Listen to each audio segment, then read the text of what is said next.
Good morning. आज BA द्वितीय वर्ष की क्लास में कौन सा टॉपिक पढ़ रहे हैं? बोल्शेविक क्रांति। कौन सी? और उसका दूसरा नाम है रूसी क्रांति। ये बीए द्वितीय वर्ष के विश्व इतिहास का दूसरा टॉपिक है। इससे पहले एक क्लास और ली है, वो अभी अपलोड होनी बाकी है, आज कल में हो जाएगी। उसके बाद दूसरा टॉपिक अपना कौन सा है? रूसी क्रांति। ये रूसी क्रांति का दूसरा नाम बोल्शेविक क्रांति के नाम से ज्यादा जाना जाता है, क्योंकि जो रूसी क्रांति है वो दो भागों में डिवाइड है। कितने भागों में? पहला जो भाग है वो 1905 का है, जिसे इतिहास में ब्लडी संडे के नाम से जाना जाता है। किस नाम से? ब्लडी संडे के नाम से, जिसे खूनी रविवार कहा जाता है। क्या कहा जाता है? और जो खूनी रविवार है वो 1905 का है।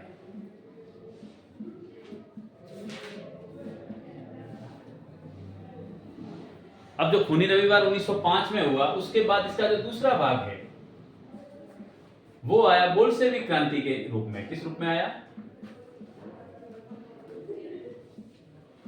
और ये बोल्शेविक जो क्रांति है ये हुई 1917 ईस्वी में।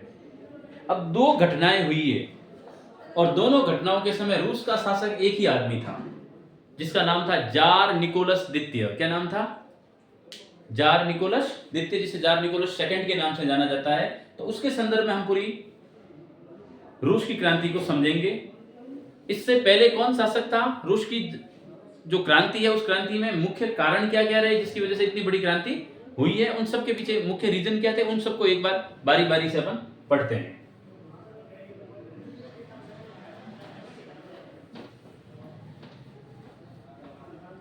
रूस के इतिहास में एक बहुत बड़े राजा का नाम उल्लेखित होता है, पीटर महान। नाम सुना है?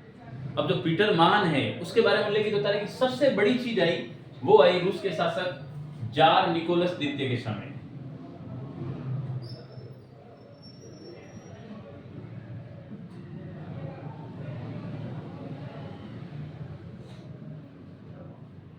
ये जो जार निकोलस द्वितीय, इसका नाम निकोलस था, परसों की इससे पहले एक निकोलस और हो रखा था, तो ये निकोलस द्वितीय हुआ।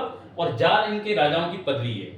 रूस में जितने भी राजा हुए हैं वो अपने नाम के आगे क्या लगाते हैं? जार। जैसे फ्रांस में जितने भी राजा है वो अपने नाम के आगे लुई लगाते हैं, वैसे यहाँ के शासक क्या लगाते थे? जार लगाते थे। तो जार निकोलस द्वितीय, ये जो जार निकोलस द्वितीय है, ये जब राजा बना उस वर्ष 1894। कब बना?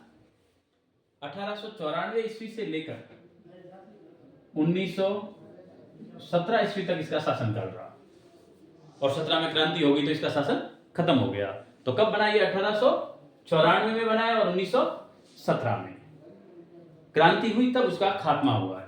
अब जार निकोलस द्वितीय के शासनकाल में क्या घटनाएं हुई जिनकी वजह से इतनी बड़ी क्रांति हुई? सबसे बड़ी घटना है 1904 की। कब की है? 1904 में क्या हुआ?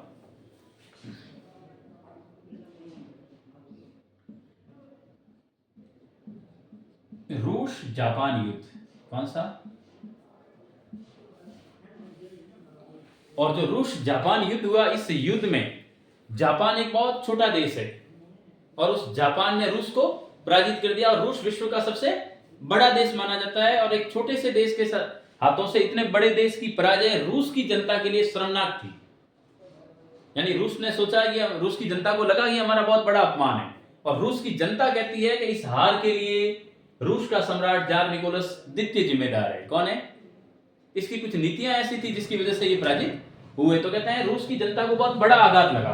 तब उन्होंने कहा कि ऐसे राजतंत्र को खत्म कर देना चाहिए जो अपने देश की गरिमा नहीं रख सके। तो उन्होंने राजा निकोलस को हटाने की कोशिश में वो लगे हुए थे। दूसरा चीज, एक तो रूस जापान युद्ध, दूसरी चीज थी रूस में जितने भी लोग थे ज्यादातर कृषक वर्ग था। क्या था? और उसमें कुछ अधिकतर लोग मजदूर थे। क्या थे? इतिहास में रूस की क्रांति को मजदूर क्रांति के नाम से भी जाना जाता है, क्योंकि सबने, मजदूरों ने ही सबसे ज्यादा इस आंदोलन को बड़ा रूप दिया था। 1905 में जब ये रूसी क्रांति हुई थी, जिसका पहला हिस्सा बना था खूनी रविवार के रूप में, उसमें अधिकतर लोग मजदूरी थे जिन्होंने बहुत बड़ा आंदोलन खड़ा किया था, इसलिए इसे मजदूर क्रांति के नाम से भी जाना जाता है। क्यों? यहाँ क्या था? दो वर्ग बन गए थे, अधिकार युक्त और अधिकारहीन।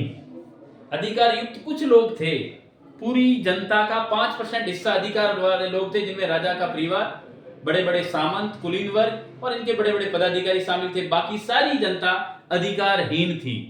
अधिकारहीन से तात्पर्य है कि इतनी बड़ी जनता जो कमा करके दे रही है, पूरे देश को चला रही है, अर्थव्यवस्था में उनका बड़ा योगदान है, उनके पास कुछ भी अधिकार नहीं थे। तो उन लोगों को लगा कि हमारे अधिकार खत्म हो रहे हैं, तो हमें अधिकारों के लिए लड़ना चाहिए, और उसी की परिणति में आंदोलन खड़ा हुआ था। अब जो ये आंदोलन खड़ा हुआ है, मजदूर आंदोलन, ये सब उस समय कहते हैं रूस में भुखमरी के भी शिकार हुए थे। तो रोटी दो के नारे के साथ हुआ था। किसके साथ? इस क्रांति का सबसे बड़ा नारा था रोटी दो। क्या था? यानी हमें रोटी चाहिए। क्या चाहिए? तो रोटी के लिए इन मजदूरों ने आंदोलन किया था। तो वो रोटी दो के नाम से बड़ा फेमस हुआ आंदोलन। ये जो जार निकोलस द्वितीय है, इसकी जो शादी है वो एक लड़की से हुई जिसका नाम था जारीना अलेक्जेंड्रा। क्या नाम था? जारीना अलेक्जेंड्रा। इस जारीना अलेक्जेंड्रा से शादी किसकी हुई? जार निकोलस द्वितीय की। पूरा नाम याद नहीं रहे, अलेक्जेंड्रा याद रखना है।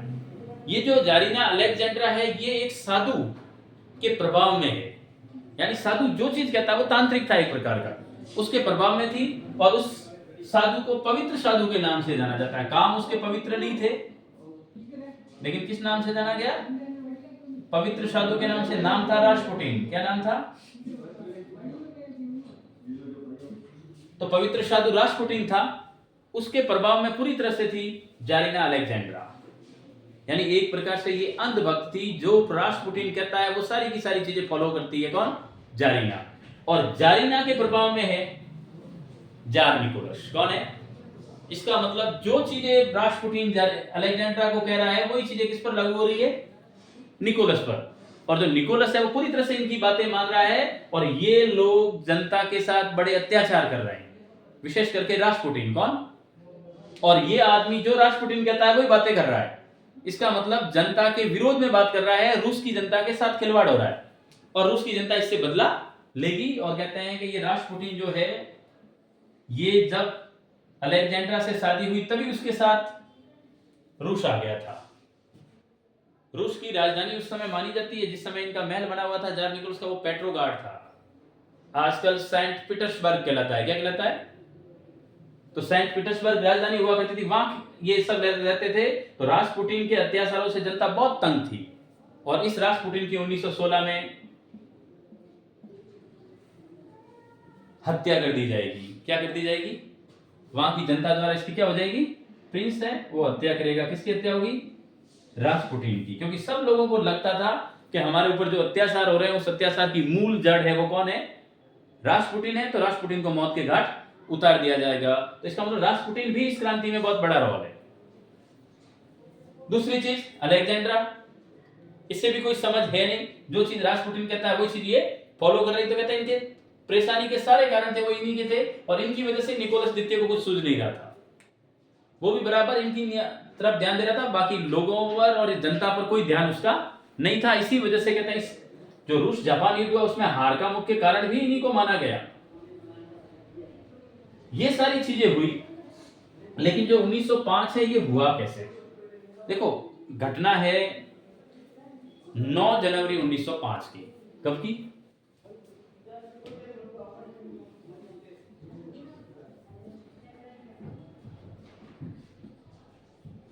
ध्यान रखना। और अंतरराष्ट्रीय जो कैलेंडर है उस समय वो घटना थी 22 जनवरी की। कब की थी?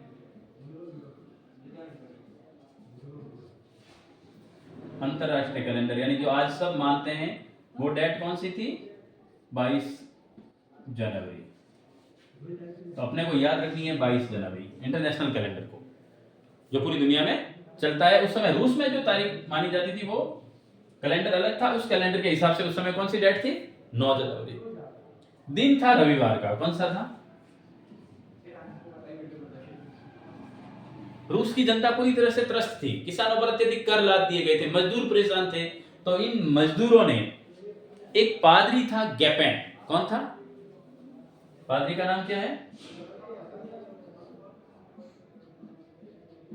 इस गैपेन के नेतृत्व में यहां के मजदूरों ने एक आंदोलन छेड़ा, और वो आंदोलन करते हुए विंटर पैलेस की तरफ गए। विंटर पैलेस का मतलब जहां जार निकोलस द्वितीय रहता है उसके महल का नाम था विंटर पैलेस। क्या नाम था? कैसा नाम था? Winter palace.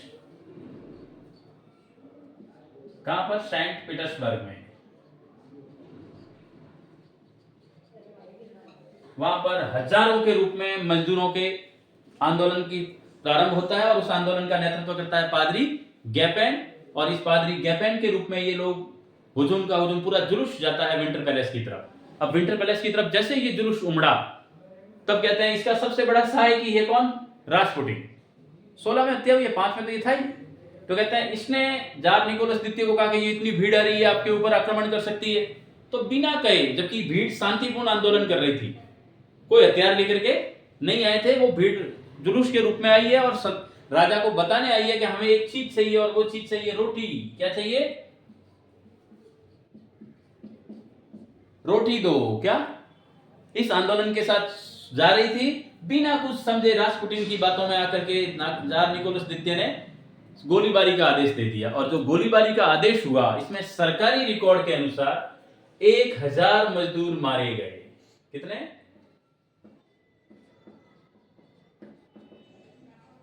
और 2000 मजदूर घायल हुए थे। लगभग 2000 मजदूर घायल